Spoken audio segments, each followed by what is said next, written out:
So last week, doon natin nakita kung ano yung mga actions, yung mga reactions ng mga followers ni Jesus Christ pagdating sa persecution. So nakita natin last week, ano napag-aralan natin last week, nakita natin yung yung submission ng mga apostles sa authority. Di ba nung hinuli sila, hindi naman sila nag-resist eh. Kusang loob silang sumama sa arresting authority. So ano pa? Doon din natin na kita na para tayo maka anong tawag dito? Ma-handle natin yung persecution, dapat filled tayo ng Holy Spirit. Nasa verse 8 yan, di ba? Bago magsimula magsalita si Peter, filled siya ng Holy Spirit bago niya i-address itong Sanhedrin. So ganito din dapat ang maging approach natin pagdating sa persecution. So di ba ang tanong nga, paano mangyayari yan? Paano tayo mafe-feel ng Holy Spirit? Ito yung dapat willful submission natin na sa control ng Holy Spirit. So hindi tayo mako-control ng Holy Spirit kung hindi natin i-desire.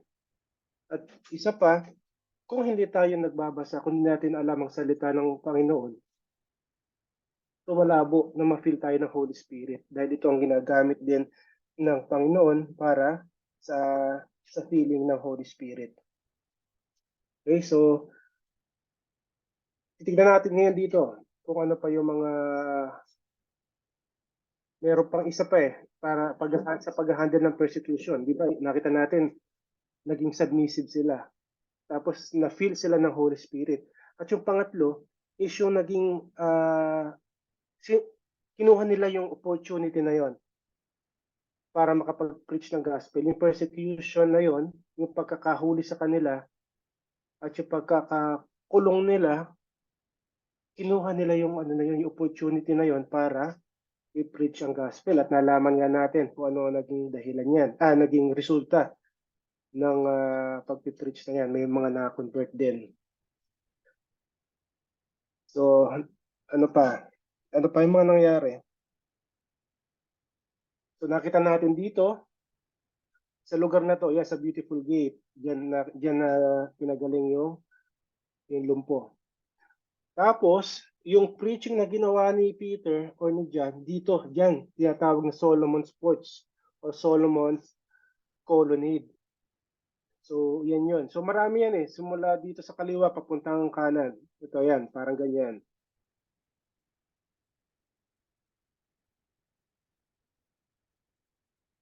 Yan, napakalawak niyan ng temple area, temple ground na yan. Yung mga nasa arrow na yan, yung mga naka-red na yan, lahat yan ay Solomon's Porch.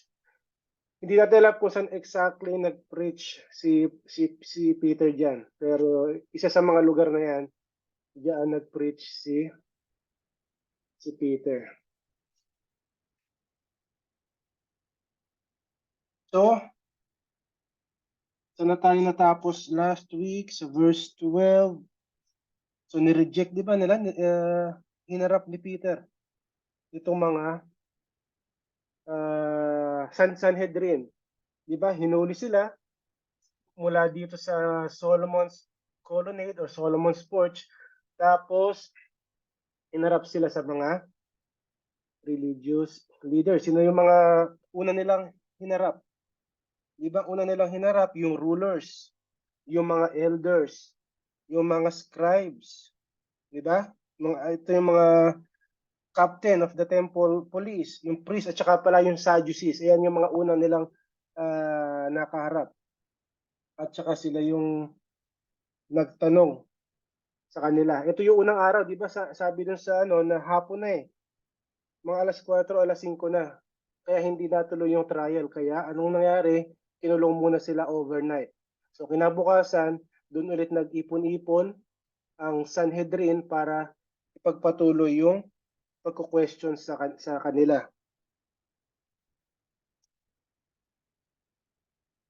So, dito na nagsimula yung second address ni Peter sa kanila. Tinatanong nila ngayon itong mga religious leaders ng Sanhedrin.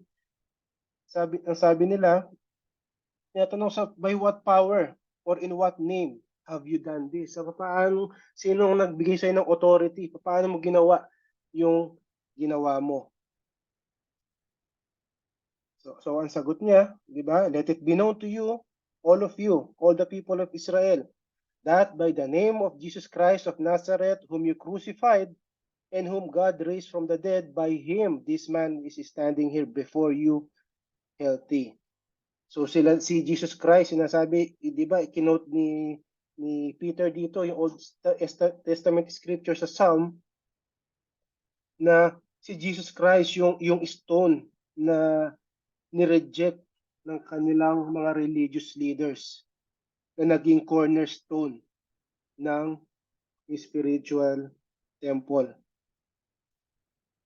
Dahil walang salvation, sabi ni Peter, there is no salvation in no one else, for there is no other name under heaven given to people by which we must be saved. So tanging sa pangalan lang ni Jesus Christ, makakamit natin or marireceive natin ang salvation. So diretso na tayo. Dito na tayo sa verse 13.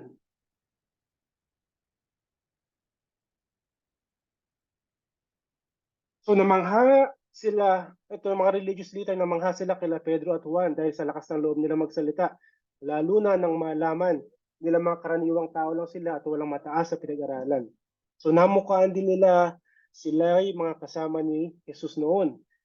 Magsasalita pa sana sila laban sa himalang ginawa ni Pedro at Juan, pero dahil ang taong pinagaling ay nakatayo mismo sa tabi ng dalawa, wala na silang masabi. Malaki ang problema itong Sanhedrin. Kahit saang side sila pumunta, kahit ang paikot-ikutin nila, trap sila eh. Hindi nila alam ang gagawin nila dito sa dalawa. Hindi nila maidideny yung miracle na ginawa ng dalawa dahil yung lumpo ay kasama nakatayo. Nakaharap sa kanila eh. Tapos hindi rin nila maipaliwanag kung paano itong mga walang pinag-aralan na to, walang formal training, ay magagawa ang mga ginawa nila. Ano ba ginawa nila? Nag-preach. Nakagawa ng miracle. Tandaan natin, si Peter and John, mga ordinaryong tao lang to. Ordinary Galilee, mga fisherman. Hindi sila mga professional na scribes na nag-aaral under rabbinic school. Hindi sila authorized na mag-minister, magturo, mag-preach ng Old Testament scripture. Ang alam lang nila, sila yung mga disciples ni Jesus Christ. Pero alam din nila na patay na si Jesus Christ. Pero bakit ganito? Nakakita nila dito sa mga tao na to, yung ginagawa ni Jesus Christ. Nakita ng Sanhedrin, yung tapang, yung confidence dito kay Peter at saka kay John. Nandun din nakita ng Sanhedrin yung power, yung authority sa pagsasalita ni Peter. So anong nangyari, lalo silang naguluhan, lalo silang na-confuse at wala na silang masabi. Di ba? Pero dahil ang tao pinagaling ay nakatayo mismo sa tabi ng dalawa, wala na silang masabi. Ano pang sasabihin nila? Talagang miracle ang nangyari. Hindi lang doon sa pinagaling nila, kundi kung paano magsalita itong si Peter. Lahat sila nag-aral. Pero yung command or yung authority na meron sa pagsasalita itong si Peter ay hindi nila maikakaila eh. Tsaka yung galing niya, yung knowledge niya sa scripture. So wala silang ibang pwedeng masabi. Kaya naman yung promise ni Jesus Christ sa kanila, nung kasama pa nila siya na nabubuhay, nasa lupa siya, ay nagkaroon ng fulfillment.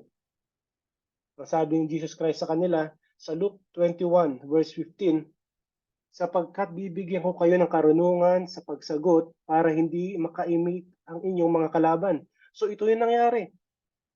Yung Sanhedrin mismo, yung kanilang religious leader, yung kanilang political leaders. Di ba nabanggit nga ni Ate Hazel last week, para nakikita niya na sa atin, no, para nakaharap tayo sa Senado, mayroong Senate inquiry. So hindi lang mga senador na nandun ang presidente, ang vice president, ang lahat ng senador, ang lahat ng congressman nakatingin sa iyo. Kino-question ka. So parang ito yung nangyari kay Peter at kay John. Pero dahil may pangako si Jesus Christ sa kanila, ito, di ba? Kahit yung napakagagaling, mga maalam sa scripture na tahimik, wala silang ibang masabi. Dahil sino ang kumikilos sa kanila? Si Jesus Christ through the power of the Holy Spirit. Sapagkat bibigyan ko kayo ng karunungan. Yan sabi sa kanila. Sa pagsagot para hindi makaimik ang inyong mga kalaban. Yung pag-attempt, yung pagsubok ng Sanhedrin para isuppress yung para hindi makapagturo, hindi makapag-preach itong mga apostles, nagbigay pa ngayon yan ng opportunity para sa proclamation ng gospel sa highest authority ng Israel. Okay, so punta na tayo sa verse 15 to 6 and 16. So ngayon, wala na talaga silang masabi. Natahimik sila, wala silang masabi, kaya anong ginawa nila ng Sanhedrin? Pinalabas muna sila ng para ng korte, para ng kanilang korte. Pinalabas muna sila. Pagkatapos silang lumabas, kasi parang ano dito ang nangyari, nabaliktad yung pangyayari. Imbis na sila ang nag-iimbestiga, sila nag-aakusa, ngayon parang sila ang kino-question at inaakusahan. Sila yung on trial dito sa nangyayari. Kaya pinalabas muna yung dalawa. Anong ginawa nila? Nag-usap-usap sila. They conferred among themselves, saying, what should we do with this man? Sabi nila, ano ang gagawin natin sa mga taong to? Hindi nila alam eh. Hindi madaling sagutin yung question na yan. Ano nga ba dapat nilang gawin? Unang-una, anong sagot ang ano nila dito? Anong gagawin nila? Unang-una, walang nilabag na batas. Yung dalawa. At pangalawa, na depensa nila yung sarili nila gamit ang scripture. So wala silang masasabi. Ngayon, kapag pinarusahan nila itong dalawa na to,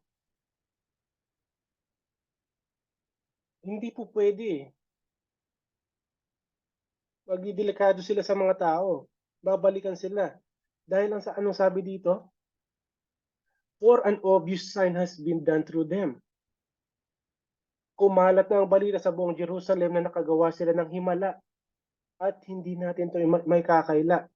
So hindi mo po pwedeng i-punish itong dalawa sa paggawa ng ganitong bagay. Nagpagaling sila ng lumpo. Hindi naman kasalanan yun. Babalikan sila ng tao. Bakit niyo sila parurusahan? Ano pang ginawa nila? So yung reality na kapangyarihan na meron ang pangalan ni Jesus Christ ay kumalat dito sa Jerusalem, dito sa city, at hindi nila pwedeng ikailayan. Dito makikita natin yung katotohanan na sinabi ni Jesus Christ sa John 3:19. So ganito ang paghatol ng Diyos. Naparito sa sanlibutan ang ilaw Ngunit inibig pa ng mga tao ang dilim kaysa liwanag, sapagkat masasama ang kanilang mga gawa. So nakita natin, ganyan yung nagagawa ng kasalanan. Ganyan nagiging bulag ang mga tao dahil sa kasalanan. Alam nila yung katotohanan, nakita nila mismo. Alam nila. Alam nila kung ano yung totoo. And yet, they refuse to accept it. Ayaw nilang tanggapin. So katulad ng pag-reject nila sa katotohanan na nabuhay ulit si Jesus Christ. Sila mismo, itong mga religious leaders na to, diba, pinabantayan sa mga Roman soldiers, pero wala rin nagawa. Pati mga Roman soldiers, sinabi ko ano nangyari. Pero ano sabi nila, huwag kayo maingay, o ito yung pera, manahimik kayo, huwag na kayo magsasalita. Diba? Ganyan ang nagagawa ng kasalanan sa tao. Alam natin kung ano ang katotohanan, pero hindi natin tinatanggap. People love darkness rather than light because their deeds were evil. So yun naman lagi eh. Tulad ng mga tao, ayaw nilang lumapit sa Diyos. Diba? Dahil i-invite mo, hindi sila pupunta, ayaw nila. Diba? Hindi pa sila ready. Bakit? Dahil nag-i-enjoy pa sila eh. Nag-i-enjoy sila sa mundo. Dahil mayroon sila mga ginagawa na maka-highlight. Pag lumapit sila sa liwanag, makikita na mali ang ginagawa nila. Kaya ayaw nilang lumapit sa liwanag. So ito yung mga reality na nangyayari sa mga personal experience ko na kahit ako dati, ganito rin, ayaw ko sumama sa Bible study, nire-reject ko yung mga invitation na sumama sa church, nire-reject ko yung pag-share sa akin, alam ko na yan, narinig ko na yan. So ito, dahil namumuhay pa tayo sa kasalanan at nag-i-enjoy tayo sa kasalanan na ayaw nating iwanan, na mawawala ang lahat ng yan, oras na ikaw ay lumapit sa liwanag. Kailangan mo talikuran yan dahil may expose ka. Okay, so, yan yung nangyari. Dinideny nila. Blinded sila by their sin. And then, ano yung naging conclusion nila? Ano ang naging conclusion nila dito sa kanilang pag-uusap-usap itong Sanhedrin? Di ba, pinaalis sila. Tapos, nag-uusap-usap sila. Sabi nila, anong gagawin natin sa mga tao na to? Dahil obvious na obvious yung ginawa nila, malinaw ginawa nila, di natin maikakailayan. So, anong ginawa nila? Verses 17 and 18. Ito ang conclusion sa kanilang mini meeting. Para ang gusto nilang mangyari, hayaan na lang natin na mawawala din yan. So, hayaan lang natin, natural lang na mamamatay yung issue. Sabi, parang sa chismis, mamamatay din yung chismis na hayaan nyo na lang. Huwag na nating pansinin. Ibig sabihin, merong silang binigay na threat. Binalaan nila si Peter and John na huwag na nilang gagawin ang magturo at mag-preach sa pangalan ni Jesus Christ. So wala na, huwag nang babanggitin ang pangalan ni Jesus Christ. So yan ang sabi nila sa kanila. Ayaw na namin marinig ang kahit ano pagdating kay Jesus Christ. Tapos na siya, pinatay na namin siya. So dapat nagtapos na doon nung naipako siya sa krus, nung nailibing siya. Hanggang doon na yun. Huwag na kayong magsasalita. Tapos ang issue namin, tapos na ang problema namin. So kailangan nilang ihinto itong ginagawa nila Peter na dinadawit sila eh. Dinadawit sila sa ginawa nila na pag-execute sa kanilang Messiah. So nakita niyo yung ginagawa ni Peter nang inaakusahan niya itong mga religious leader. Ang tapang ni Peter. Inaakusahan niya silang lahat. Dinadawit sila, kayo ang may kasalanan. Kayo, dumating na ang Messiah natin, pero ano ang ginawa niyo? Pinapatay niyo ang Messiah. So ayaw na marinig nitong mga religious leaders nila ang mga ganitong usapin. So ito, ano makikita natin dito? Dito makikita natin yung takot ng mga kalaban ng ating Panginoon sa pagkalat ng gospel, sa pag-witness ng mga tao, sa pag-witness ng mga followers ni Christ. At gano'n na lang yung kanilang takot na nakita natin dito sa mga religious leaders. So sino ba pinaka-leader nila? Si Satan, di ba? Yan ang ginagawa ni Satan noong pamanguna. Gusto niya patahimikin ang tao ng Diyos. So itong council na to, itong Sanhedrin na to, ayaw nilang kumalat ang gospel. Pero ano nangyari? Kabaliktaran yung nangyari, di ba? From 120 dun sa Pentecost, yung nagdadasal, dun sa upper room, dumami sila after no first preaching. 3,000 on one day. Tapos second preaching, another 2,000. So more than 5,000 na ang followers. So hindi naging matagumpay yung plano ni Satan, yung through the Sanhedrin, na pigilan yung message. Dahil sa pagpigil nila, lalo pang lumaki ang church. Mas lalo pang dumami ang nakarinig ng message of salvation.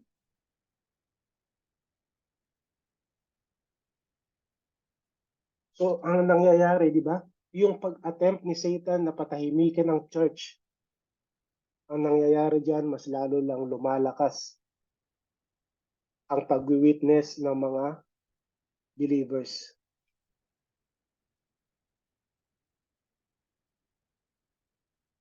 So, dito, tuloy na tayo. Pinigilan sila, huwag na kayong magsasalita. Ayaw na namin marinig dyan. So, sumagot na naman si Peter. Sabi ni Peter sa kanila, sa verses 19 and 20. So isipin nga ninyong mabuti kung alin ang tama sa paningin ng Diyos. Ang sumunod sa inyo o ang sumunod sa Diyos. Hindi pwede hindi namin ipahayag ang aming nakita at narinig. So hindi nag-hesitate, hindi nagdalawang isip itong si Peter. Dahil nakita nga natin yung tapang at yung boldness niya, di ba? Dahil nasa kanya ang Holy Spirit. Ayaw, sinuway ni Peter yung pinagagawa nitong mga religious leaders sa kanila. Hindi namin gagawin yan. Hindi nagpa-intimidate si Peter sa kanila. Anong ginagawa ni Peter dito? He is appealing to a higher court. Hindi sa korte ng tao, hindi sa korte nila, hindi sa korte ng Israel. Peter is appealing to a higher divine judge. Ito na naman, problema na naman yan ng Sanhedrin. Umaapila na sa higher judge. Sa Diyos na umaapila itong si Peter. Tingnan natin yung problema, yung malaking problema nitong mga ng Sanhedrin. Ayaw nilang magpatuloy sa pagpipreach itong sila sa pagsasalita sila Peter. Tapos ang problema pa, hindi naman nila kayang masabi hindi nila masabi na kami ang sundin nyo. Huwag niyo sundin ang Diyos. Di ba? Ang laking problema sa kanila yon. Huwag kayong magsasalita. Pero bakit? Hindi namin kayo pwedeng pigilan magsalita sa pinapagawa ng Diyos. Nakuha nyo? Hindi nila inuutusan na mag-disobey sila Peter sa Diyos. Pero gusto nila tumahimik sila. Ito yung dilemma or yung problema na kinakaharap ng mga religious leaders dito sa sa nangyayari dito sa kwento natin. So dito, inaakusahan na naman ni Peter kanilang mga religious leaders na sila ay mga kaaway ng Diyos, na sinasabi niyong inire-represent niyo. Hindi niyo sinusunod ang Diyos, kundi kaaway kayo ng Diyos. Diba? Ano ba ang sabi sa atin? Ano ba ang sabi nila sa scripture? when it comes to government. Di ba dapat sumunod tayo sa government? Mga believers, mga mananampalataya, we are to obey the government. Yan sinasabi mismo ni Peter sa 1 Peter chapter 2 at sa Romans 13, di ba? Dapat sumunod tayo sa government dahil ang Diyos mismo ginamit ang government na yan. Pero mayroong hangganan ang pagsunod sa government.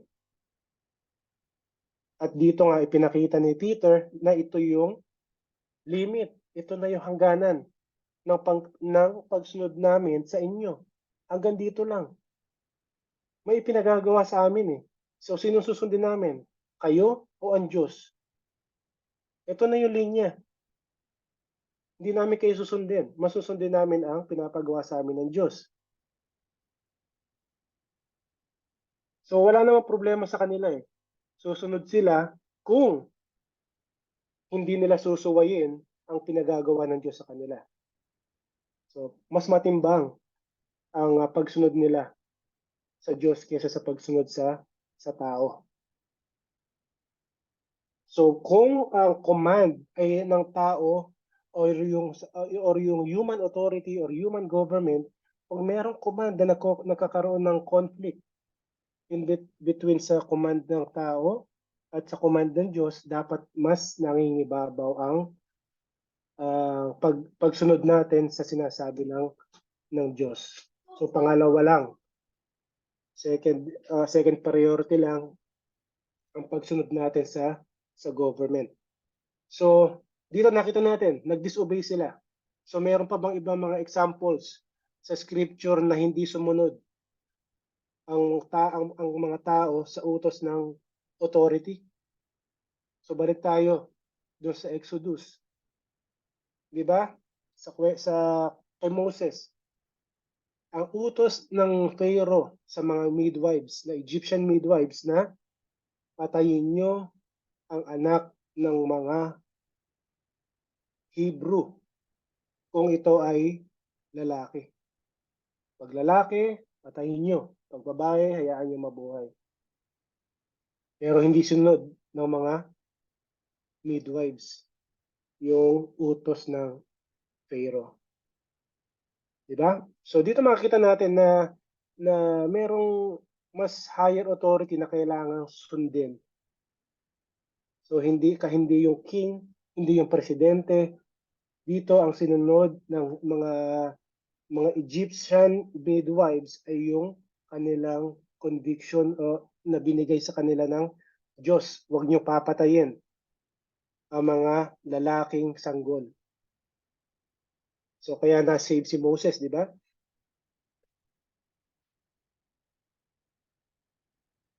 So dito, makikita natin sa ginawa, kahit na nag-disobey, kahit hindi sumunod si Peter at John sa authority, nandun pa rin yung ano nila, they treated them with respect. Nandun pa rin yung respeto, hindi naman yung bastusan na nag-disobey sila,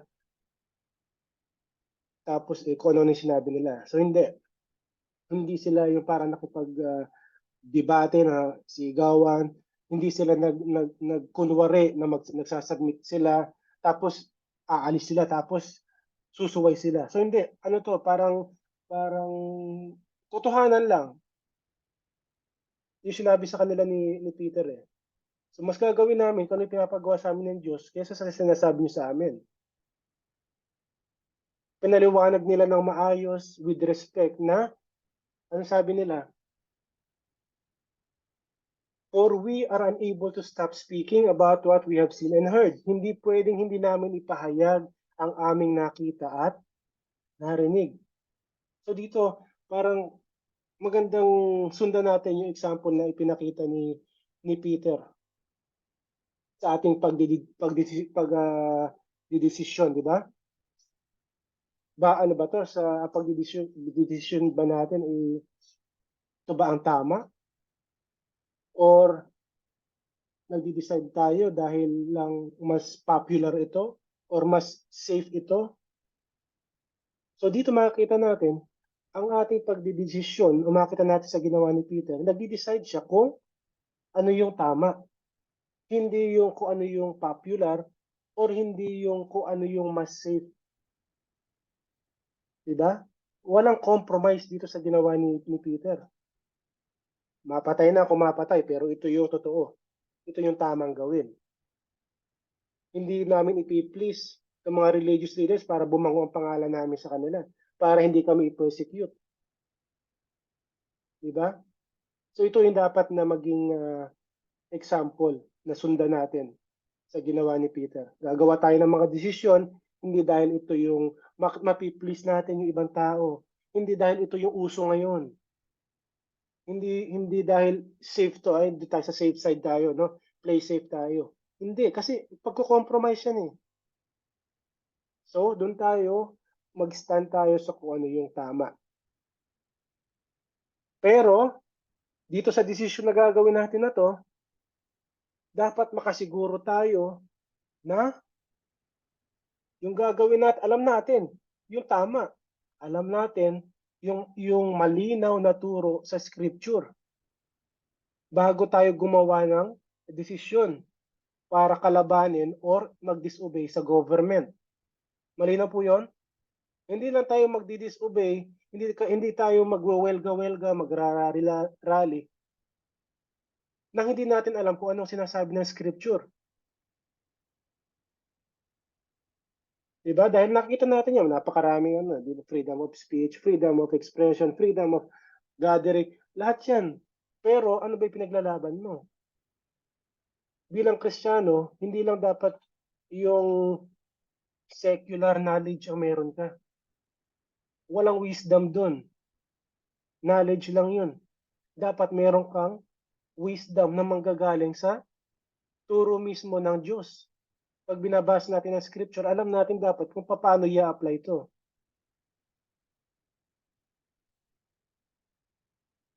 Be, dagdag ako. Sige ba? So dito makikita din natin no yung nagawa ng Holy Spirit tulad ng napag-usapan natin last Bible study kung paano niya in-empowered ang mga fishermen na ito para magsalita para sa Panginoon. Kasi kung mapapansin nyo, Sanhedrin ito. At ito yung kumbaga sa atin, ito yung nasa ano sila parang Supreme Court. Oo, Supreme Court. Iyon. Pero kung iaano natin, kung babalikan natin yung buhay ni Peter, 'di ba? Itinatuwa niya ang Panginoon 3 times at ang kausap niya doon is slave ba? Yung isa doon sa 3 times na yon, isa doon ay slave lang ang nag-ano sa kanya, pero natakot siya. Dito, ito yung kanilang ano, yung parang Supreme Court, pero ang tapang niya. Hindi siya natakot, 'di ba? Tapos sinagot pa niya. Sinong gusto mong parang inaano niya dito? Anong gusto niyo? Sinong gusto niyo sundan namin? Kayo o ang Diyos ba? O 'di ba? So dito natin makikita na kapag nasa Panginoon ka, alam mong tama ang ginagawa mo, nandoon sa iyo ang Holy Spirit na nagga-guide sa iyo, wala kang kinakatakutan. Hindi ka natatakot. Kasi naano ko din to dahil na tackle namin kanina yung true repentance na nangyayari sa isang tao. At pinagkumpara ko doon si Judas, kasi disciple silang parehas ni Jesus Christ, si Judas at saka si Peter, na parehas na nag-betray kay Jesus Christ. Pero sabi ko, si Judas, di ba ano din siya, nagsisi siya, ibinalik niya yung 30 pieces of silver na ibinayad sa kanya dahil nga sa isinakdal niya yung ano, kumbaga binetray niya yung inosenteng tao. Pero hindi repentance na nag-lead sa salvation yung kanya. Dahil anong ginawa niya? Nagpakamatay siya after. Si Peter, ito yung sinasabi na godly sorrow. Dahil after niyang ma-realize ng kanyang pagkakamali, di ba, umiyak siya. And after niyang umiyak, bumalik siya sa Panginoon. Na-realize niya na mali ang kanyang ginawa, bumalik siya sa Panginoon to the point na pati yung buhay niya, di ba, inialay niya sa Panginoon.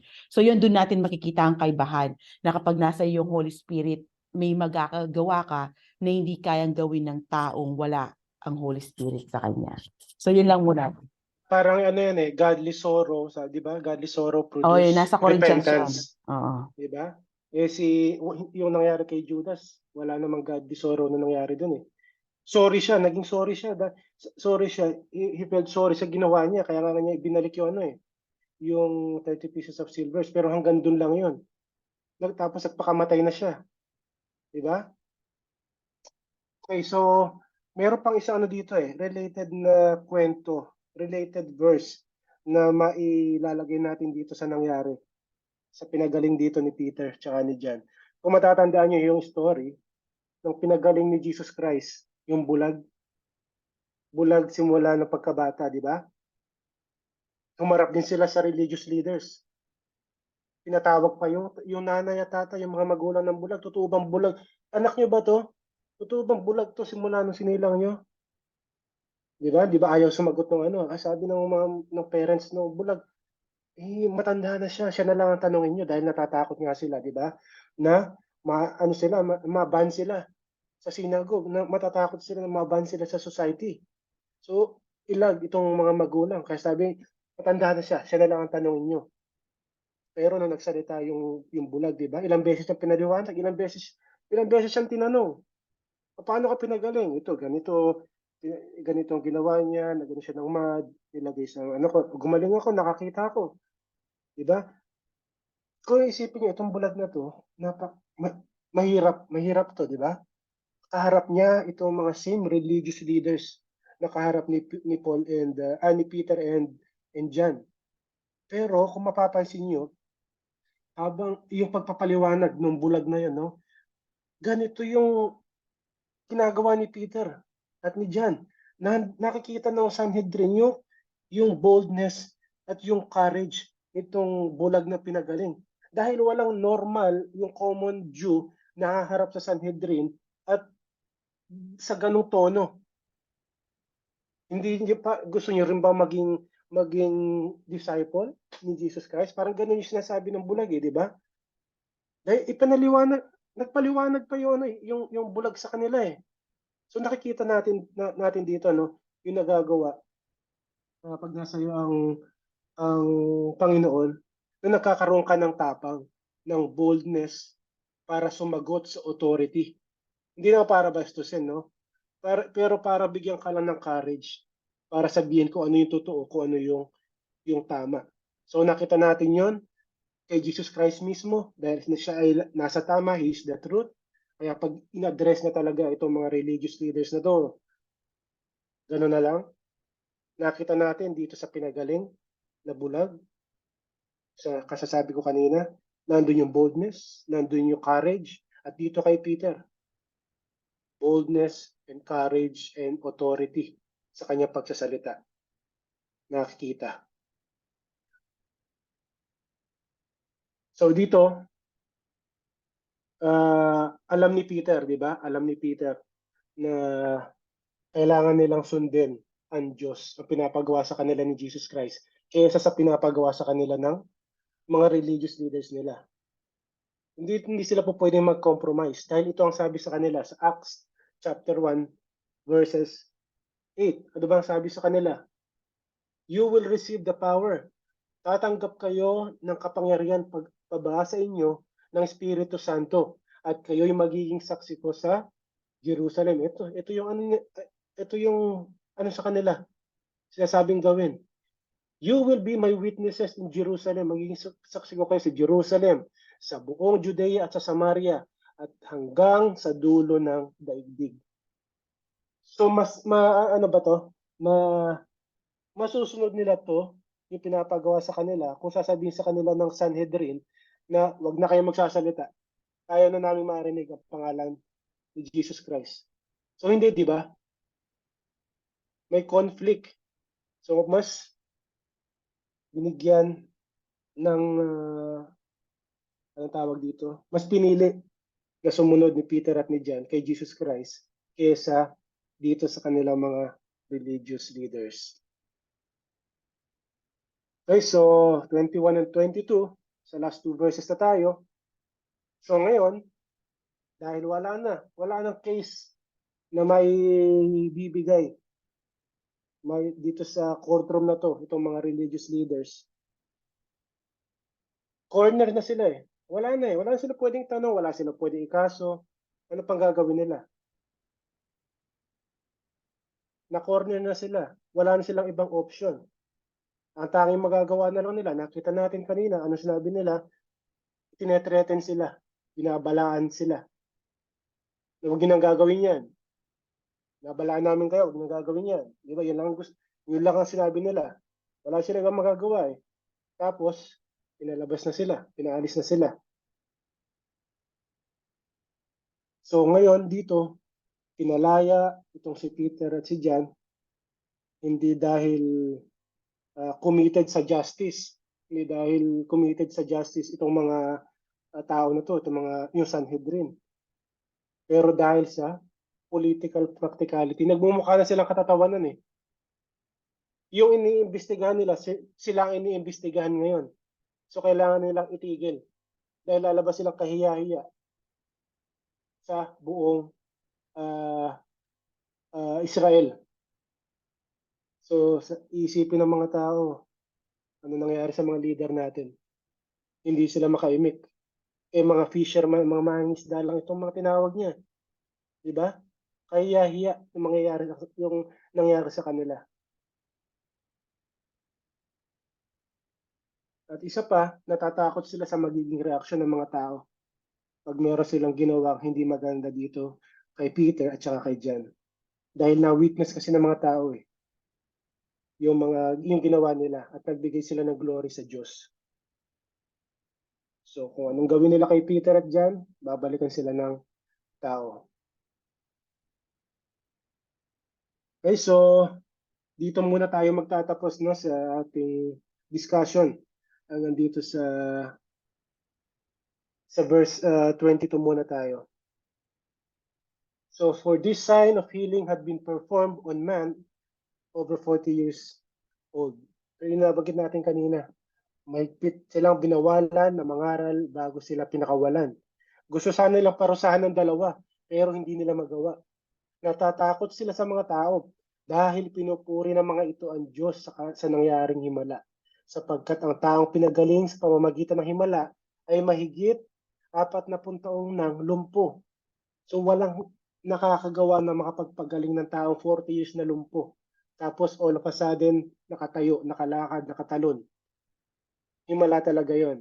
Kaya nasa side ni Peter at ni John ang simpatsya ng mga tao. Kaya binigyan nila ng papuri ang Diyos sa nangyari. So kung sasalungatin ngayon ng mga religious leaders ang nangyari na to, babalikan sila ng tao. So yan yung ano natin dito. Yung message natin dito sa Saturday na to. So ano nakita natin dito na anong tawag dito? Kung paano nila i-handle yung persecution ni Peter at saka ni John. So makikita natin dito na kailangan ka maging obedient. Kailangan kang sumunod sa Diyos kahit anuman ang kapalit. Diba? Be obedient to God at all cost. At ito nga yung nakita natin dito kay Peter at saka kay John, na kahit ano yung maging hatol sa kanila, mas susundin nila ang Diyos kaysa sa tao. So diyan muna tayo magtatapos mga kapatid. So bibigay ko na sa inyo ano yung mga na-observe nyo, yung mga related verses na naisip nyo, ano yung mga aral na nakuha natin dito sa pinag-aralan natin ngayon. Amen.